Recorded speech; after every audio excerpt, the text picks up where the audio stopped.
The ground shook beneath her armored boots as she walked through the burning wreckage of the forest outpost. Ash floated in the air like black snow. Her glowing blue skin shimmered in the firelight, but her expression was as cold as stone. She had seen this kind of destruction before. Captain Zalara of the Vray Dominion was no stranger to war. Her body bore the stories of every battlefield's sharp scars, crawling like lightning across her skin, especially the one that split from her left eye across her cheek like a crack in glass. Her kind called her the storm-scarred widow behind her back. She had no friends left to defend her name. The humans had arrived only 3 weeks ago. At first, her command assumed they were just another weak species clinging to hope and noise. But their tech adapted fast, and their soldiers were fast learners. Too fast. Zalara had read their files. No enhancements, no genetic mods, and yet their courage bordered on madness. They were sent to assist, not lead. That was the agreement. But after the 4th ambush from the Kevrak Rebellion, it was clear these humans didn't back down even when logic said they should. Her latest assignment was worse. She was paired with a human captain, some frontline survivor named Reeve. The file was thin, but it said enough. Decorated, quiet, dangerous, not her type. She hated working with unknown variables, especially soft-skinned ones. She waited at the rendezvous point, scanning the trees through her visor. The sensors buzzed with interference. Smoke and heat signatures danced all over her screen. Then she heard it, boots crushing twigs, unhurried. Someone was coming. She turned, hand on her blaster. A tall human stepped into view, helmet under. One arm. His armor was scratched and dented, like it had seen too many battles and too few repairs. He looked at her without blinking, his eyes meeting the deep, black scar on her face. No fear, no disgust. Just curiosity. You must be Captain Zalara, he said. His voice was calm, low, it didn't shake. She studied his face. Not young, not old.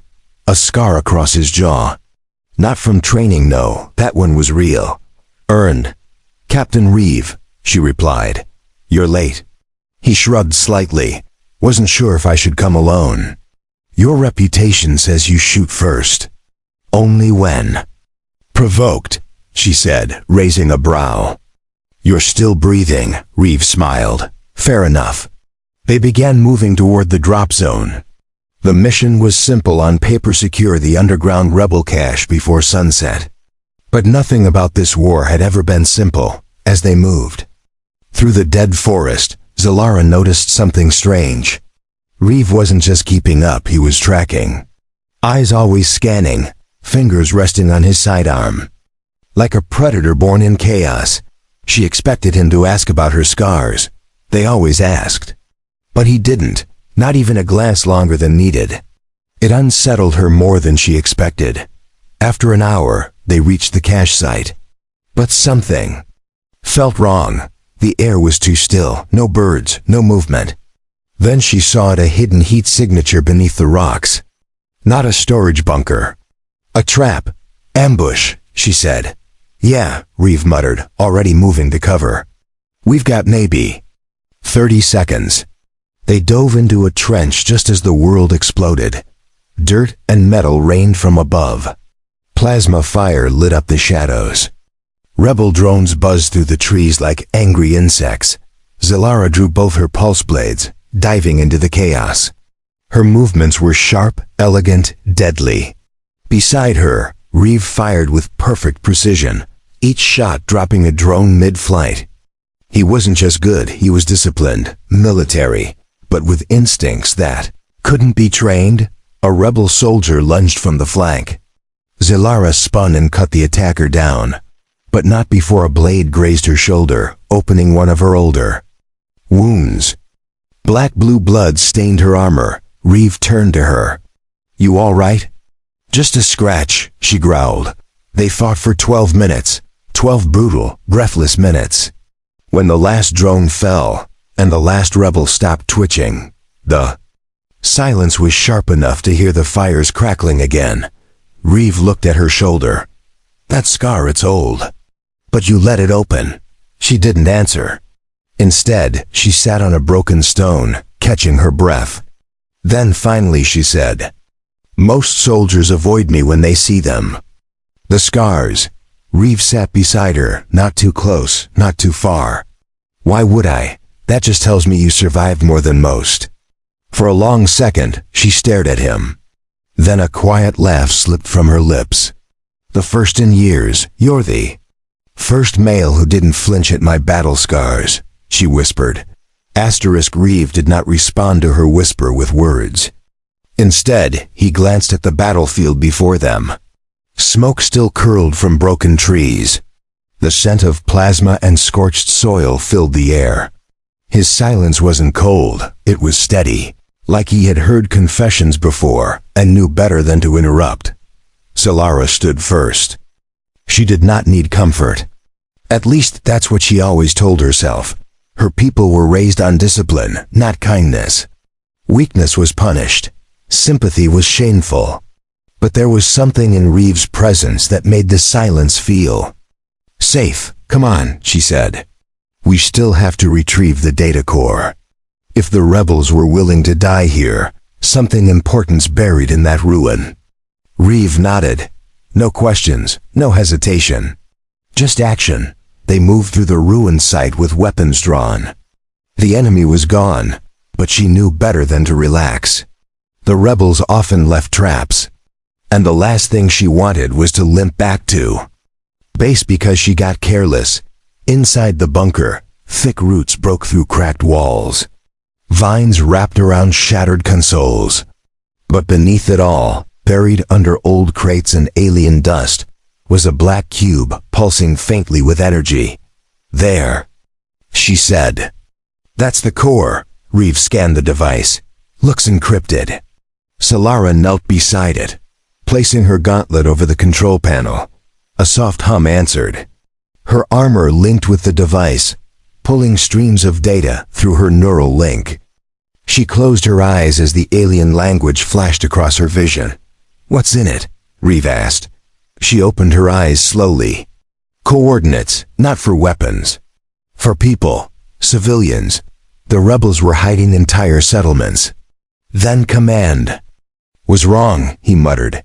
This isn't just a war zone. It's a refugee zone. Solara looked at him. Do you care? Reeve looked back at her. If someone came to my planet and called my family collateral, I'd care. A strange feeling passed through her chest.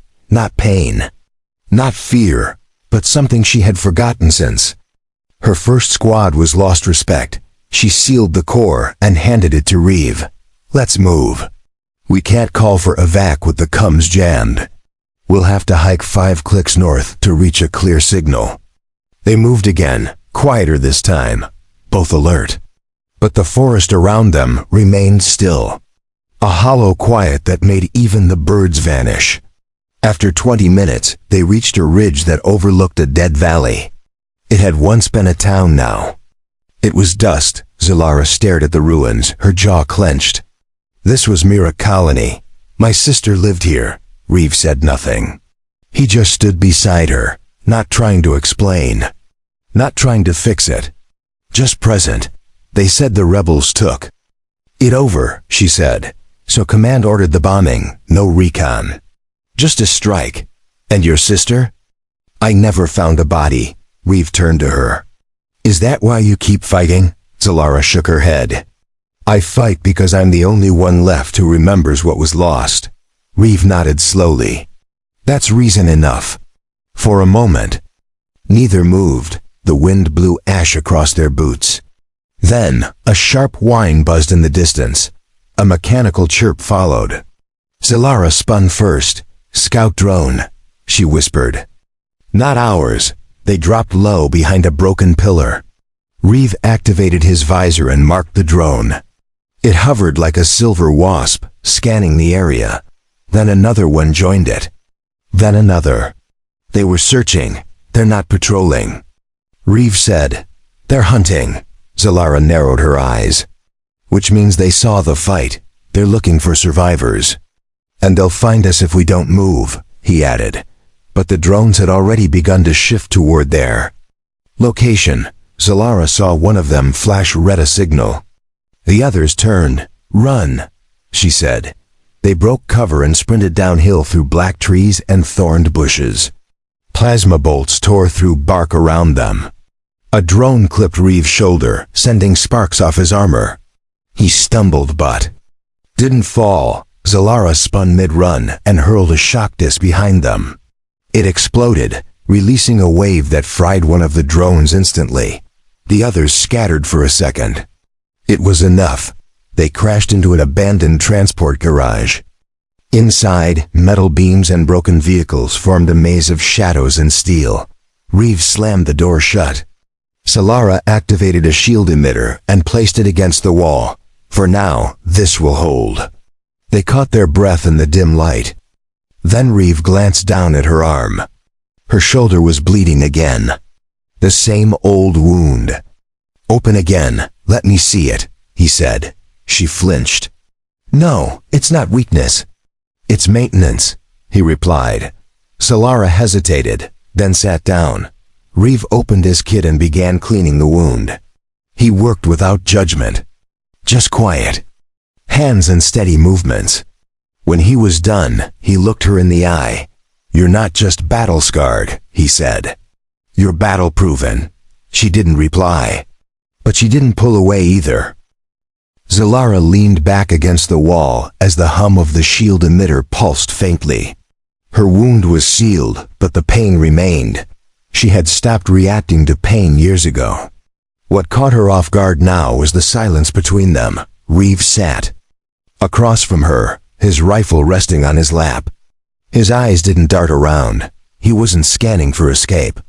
He was simply waiting. She watched him. Most soldiers filled quiet with noise. Stories, jokes, plans. Reeve said nothing unless it mattered. That discipline reminded her of her old commander. The only one who had believed in her when she was fresh out of training. "You fought on Reven 6, didn't you?" she asked suddenly. Reeve looked at her. "Yeah, we all lost something there. My mate was stationed in orbit when the station fell." Reeve nodded. "Mine too."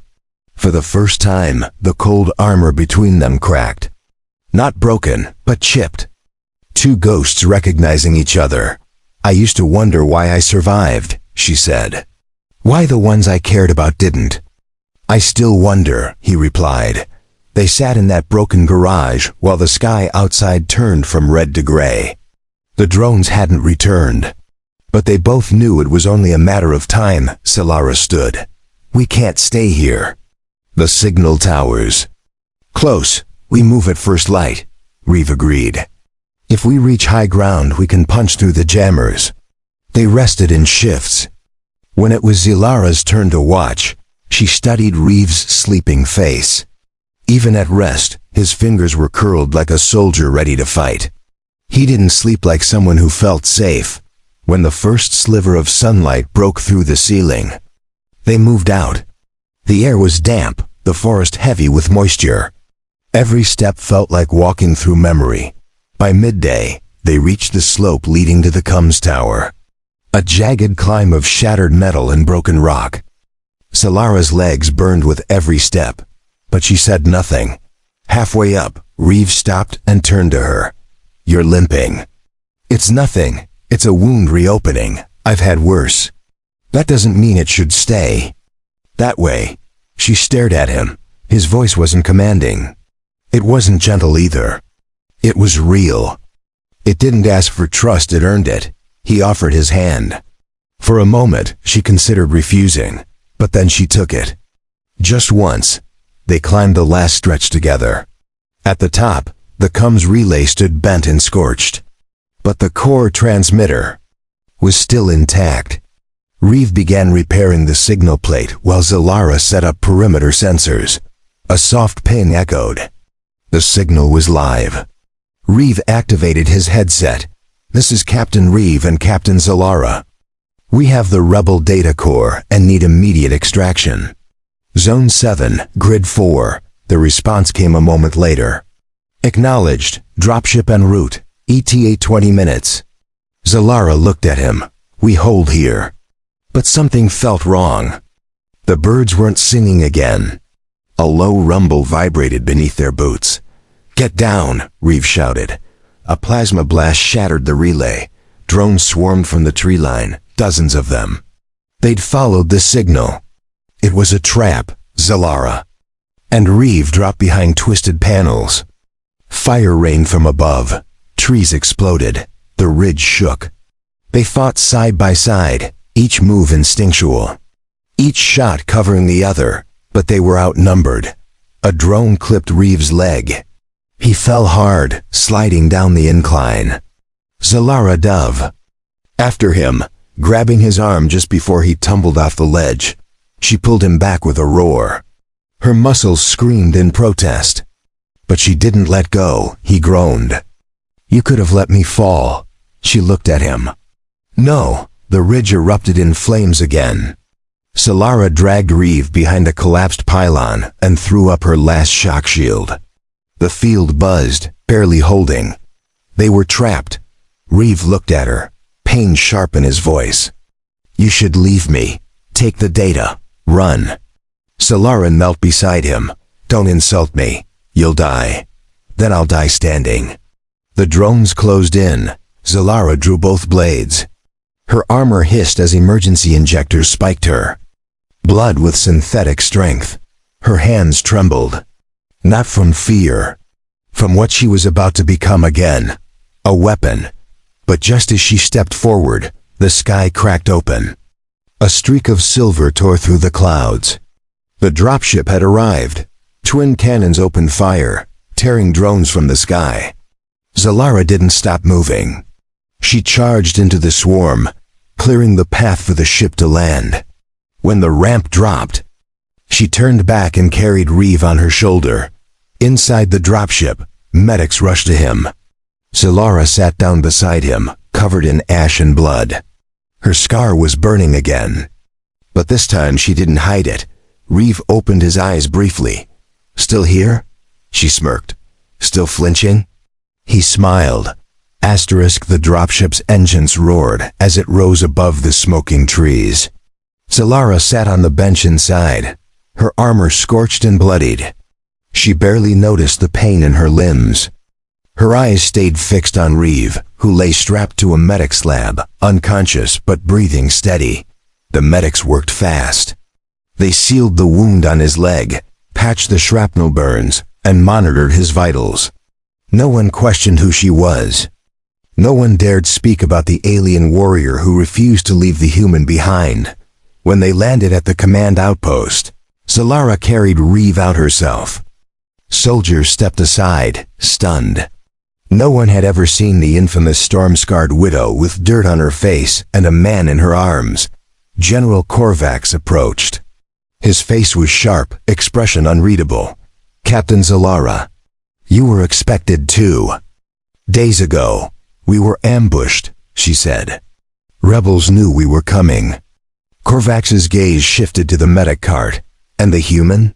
"He's the reason I made it back. You endangered the mission." "I completed the mission." She dropped the data core at his feet. Korvax looked at her long and hard. Then, he picked up the core and turned away without another word. Zalara stood there a moment longer before following the medics into the facility. They placed Reeve in recovery while she was ordered to debrief. The room was cold and dim. High-ranking officers stared at her like she was a weapon they hadn't fully tested. She gave her report without emotion. She told them about the ambush, the data, the drones, and the civilians hidden across the rebel sectors. She told them the truth, but she left out the part about Reeve's hand on her arm. The part about his eyes that didn't flinch when he saw her scars. Some things didn't belong in reports. When the briefing ended, they dismissed her. Without thanks. She didn't expect any. Zalara returned to the medical wing. Reeve was awake now. His leg was in a cast, and a pain suppressor blinked gently on his wrist. But his eyes still had that sharp, quiet focus. "You made it," he said. "You sound surprised." "I'm not." She sat beside his bed. The hum of the machines and distant buzz of the outpost filled the silence between them. "Command wanted me to write a full report," he said. "I didn't mention what you did to pull me out." "Neither did I. They probably think we're both unstable. They're not wrong." They looked at each other, and something passed between them. Not laughter, not relief. Just a silent acknowledgement that something had changed. "You could have left me," he said. "I didn't." "You should have. I couldn't." He reached toward her and tapped the edge of her shoulder armor. Still bleeding. She looked down. A small crack in the plating leaked a faint glow from an old scar reopened in battle. She hadn't even noticed it. "You humans always talk about healing," she said. "But you never ask how long it takes." Reeve sat up straighter. "How long has it taken for you?" She paused, still counting. That night, she didn't return to the barracks. She sat outside the medical wing on a bench beneath the artificial lights. The stars above the station flickered through the dome shield. For the first time in years, she felt something other than duty pressing against her chest. It was choice. When morning came, the call came down from command. Both Reeve and Zalara were to return to the front lines.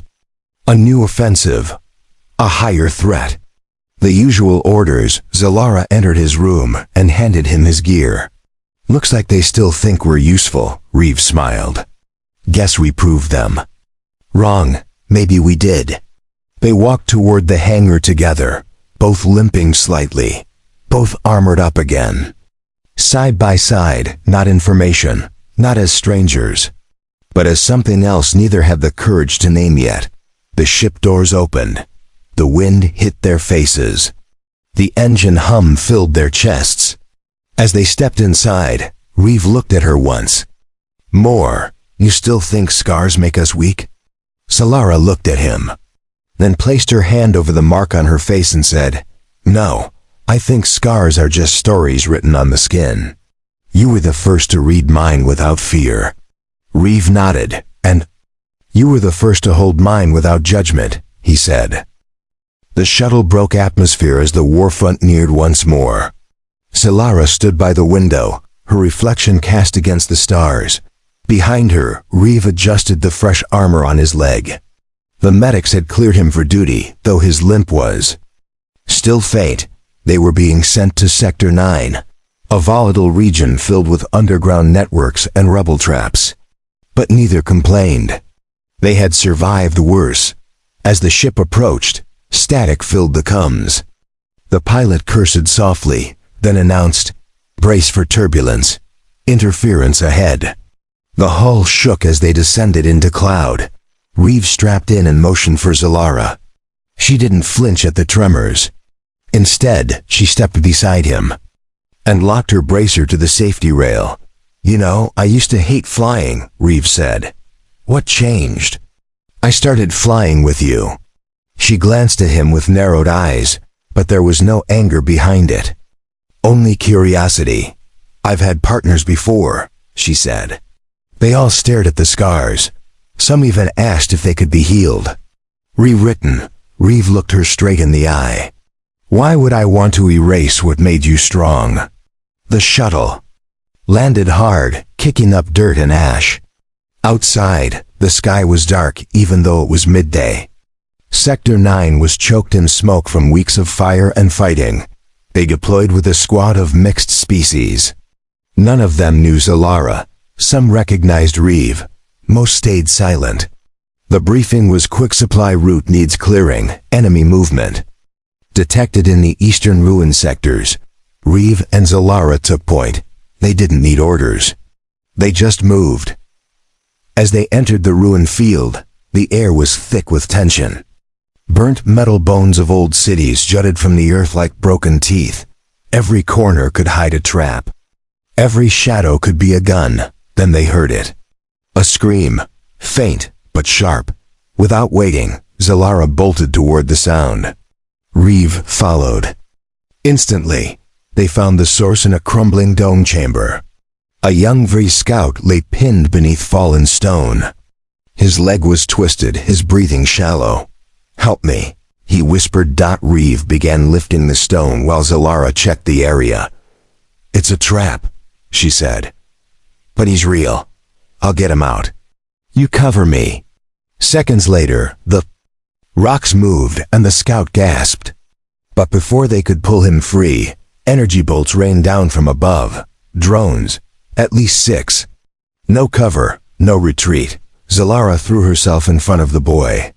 Her shield flickered, absorbing the first blasts. Reeve stood back to back with her, rifle blazing.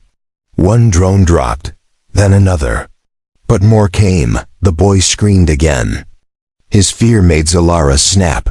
"Run!" she shouted. Now, the scout crawled away just as a bolt pierced her shield. It burned across her shoulder, another scar added to the collection. She gritted her teeth and stayed standing. Reeve reloaded. "Fast, they're pushing us into the open. Let them try." Together, they fought like fire. Zalara's blades sang through metal. Reeve's aim was flawless. When the last drone fell, the ground was scorched and the air thick with smoke. They found the scout safe behind a pipe wall. He stared at Zalara with wide eyes. You didn't run." She looked down at him. "You'll have scars now." He nodded. "Good." As they walked away, Reeve said, "He saw what I saw." Zalara raised a brow. "And what's that?" "A warrior who never needed to be pretty to be powerful." She laughed quietly. It was the kind of laugh that shook dust off old wounds. Asterisk, the smoke had barely cleared from the ruins when the next message came through. New orders. High priority. A rebel general had been spotted in the mountain tunnels, and the command wanted him taken alive. Reeve read the briefing with narrowed eyes. "They're not sending a team. Just us." Zalara checked her weapon. "Then they finally believe we work better alone." They moved fast. The terrain turned rough. Jagged cliffs and narrow paths forced them to travel side by side. The cold wind bit through the cracks in their armor. Each step echoed off the stone like a warning. Inside the tunnels, the walls were tight and damp. Lights flickered above old tracks. These mines had been dead for years, now used by rebels to move unseen. Zalara led the way, her visor scanning every corner. Reeve followed, his steps light despite the weight of his gear. They didn't speak. They didn't need to. Their silence was sharper than most voices. Halfway through the lower shaft, they saw the signs. Fresh boot prints. Scraped rock, and then a sound low and metallic. A trap. Reeve pushed Zalara back just as the floor collapsed. He dropped into the dark. "Reeve!" she shouted. No answer. She leapt after him without hesitation. She landed hard. Her knees buckled, but she rose quickly. Her eyes scanned through the dust. There, Reeve, pinned beneath debris. Alive, but trapped. She lifted the metal slowly. Her shoulder screamed from the strain. When he was free, she checked him. A gash on his side. Deep but not fatal. "You keep jumping into danger for me," he said through clenched teeth. "You did it first." He smiled. They moved again, slower now. Reeve limped but didn't stop. At the tunnel's end, they found the chamber. Wide, cold, lit by energy lanterns.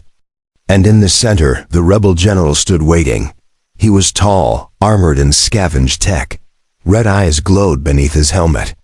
Around him, guards held rifles.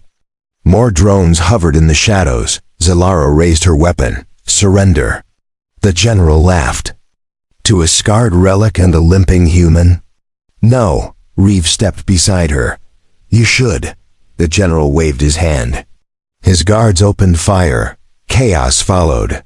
Zalara moved like lightning, her blades flashing through the air. Reeve ducked, rolled, fired. Pain rippled through his side, but he didn't slow down. The chamber became a storm. Screams, sparks, stone breaking. Zalara reached the general and met his blade with her own. Metal clashed, sparks flew. She fought with fury born from every lost squad, every silent funeral, every scar, He cut across her side. She stabbed through his armor. They both bled. But she didn't fall. With one final strike, she disarmed him. Her blade hovered at his throat. "Yield," she growled. The general spat but raised his hands. The battle was over. Reeve limped to her side. "You all right?" She nodded. "You?" He looked at the blood on his arm. "It'll scar." "Good," she said. They dragged the prisoner out. When they reached the surface, the sun had broken through the clouds. For the first time in weeks, the light felt warm. Their shuttle arrived minutes later. Soldiers stared as they climbed in, bloodied, bruised, but victorious. Inside, Reeve leaned back. "That makes 3 missions in 1 week. You still counting?" "Only because I don't want to forget any of them." Solara sat beside him. She didn't speak right away.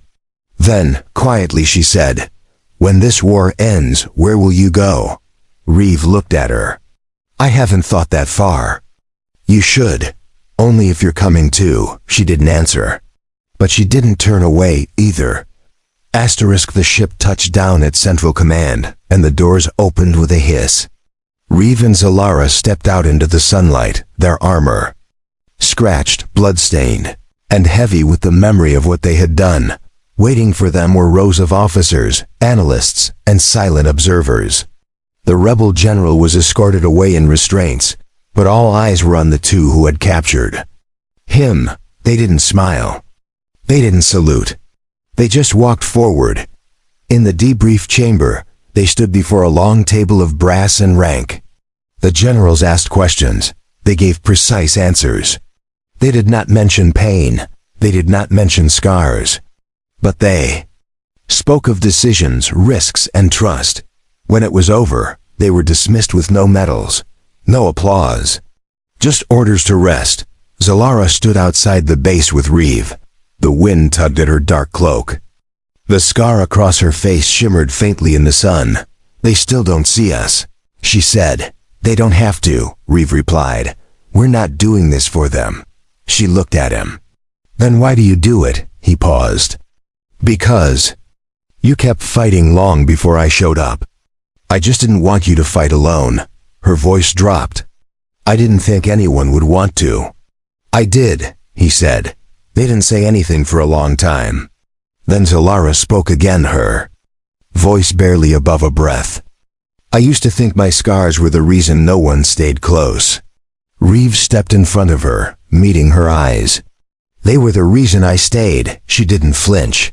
For once, she didn't hide the cracks in her armor. Her hands once cold and steady, now trembled just slightly. But she did not pull away when he reached out. His fingers brushed against the line running down her cheek, the scar that had made soldiers stare, that had made lovers disappear, that had made her believe she could never be more than a weapon, and he did not flinch. "You are not broken," he said. She closed her eyes. "Then what am I?" "You're the reason I believe we can still win," he whispered. The sun dipped low, casting long shadows across the barracks yard. Reeve turned to leave, but Solara reached out and caught his wrist.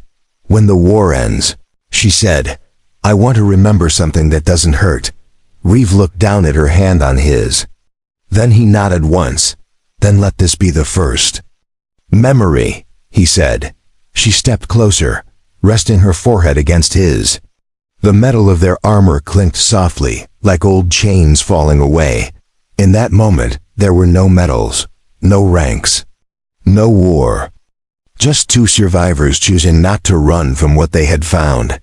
And for the first time in her life, Solara felt seen not for what she had endured, but for who she had become. A warrior, a woman, and something more she never thought she'd deserve.